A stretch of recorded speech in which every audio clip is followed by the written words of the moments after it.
Shaktimaan versus Baalveer एक ऐसा खतरनाक टॉपिक है जिससे मैं हमेशा दूर भागता हूँ। लेकिन आए दिन कोई ना कोई क्वेश्चन जरूर करता है, कोई ना कोई कमेंट करके इन दोनों के ऊपर कंपैरिजन वीडियो बनाने के लिए जरूर बोलते हैं। तो देखो यार, शक्तिमान और बालवीर दोनों ही मेरे बहुत ज्यादा फेवरेट है, लेकिन मैं सच बताऊं तो बालवीर के प्रति मेरा लगाव थोड़ा ज्यादा है और मैं यही चाहता था कि काश बालवीर भी शक्तिमान के लेवल का हो जाए। और सीजन 2 में ऐसा हुआ भी था। बालवीर के पास जादुई शक्तियों के अलावा 5 एलिमेंट्स की पावर्स भी आ गई थी।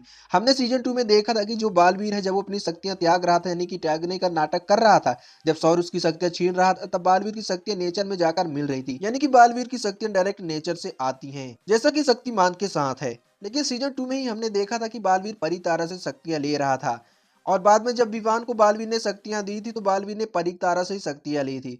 तो इस हिसाब से देखा जाए तो बालवीर की शक्तियां तो परितारा से आ रही है। तो देखो, अगर ऐसा है ना, अगर ऐसा है तो फिर बालवीर शक्तिमान के सामने ज्यादा देर तक टिक नहीं पाएगा। आई नो ये बैटल बहुत ज्यादा खतरनाक और लंबी चलने वाली है, लेकिन अगर बालवीर की शक्तियां नेचर से जुड़ी नहीं है, यानी कि परितारा से उसको मिली है शक्ति, उसने खुद से हासिल नहीं किया, खुद से जागृत नहीं किया है जैसे शक्तिमान ने किया है, तो फिर बालवीर शक्तिमान से हार जाएगा। लेकिन अगर हम उस सीन को देखें जब बालवीर ने अपनी सारी शक्तियां दी थी, नेचर को प्रदान की थी, तो इस हिसाब से देखा जाए तो बालवीर और शक्तिमान दोनों इक्वल हैं।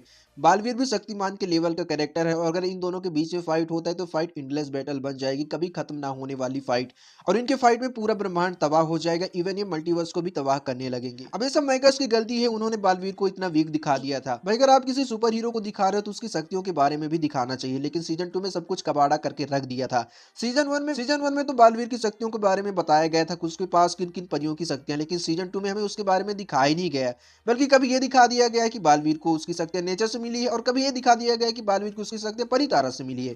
तो सब कुछ कबाड़ा करके रख दिया था, इसलिए काफी लोग बोलते हैं कि बालवीर शक्तिमान के सामने बहुत ज्यादा वीक है। लेकिन अगर हम इस सीन को देखें तो बालवीर भी शक्तिमान के लेवल का है और जैसा कि मैंने कहा कि अगर ये दोनों फाइट करते हैं तो पूरा यूनिवर्स तबाह हो सकता है, इनकी फाइट कभी खत्म ही नहीं होगी। लेकिन आज एक भाई ने कमेंट किया था कि अगर सभी बालवीर, सभी सीजन के बालवीर आ जाएं शक्तिमान से फाइट करने के लिए तो क्या होगा। तो मेरे भाई, अगर ऐसा होता है ना तो फिर इस बार बालवीर का पलड़ा भारी पड़ेगा, क्योंकि बालवीर पहले से शक्तिमान के लेवल का है, ऊपर से बाकी सीजन के बालवीर भी आ जाएंगे बालवीर का साथ देने के लिए, तब तो बालवीर शक्तिमान से ज्यादा पावरफुल हो जाएगा और वो शक्तिमान को पावर वाइज हरा भी सकता है। खैर, इन सबको लेकर तुम्हारा क्या ओपिनियन है? तुम्हारे हिसाब से कौन जीत सकता है, शक्तिमान और बालवीर? कमेंट करके जरूर बताना।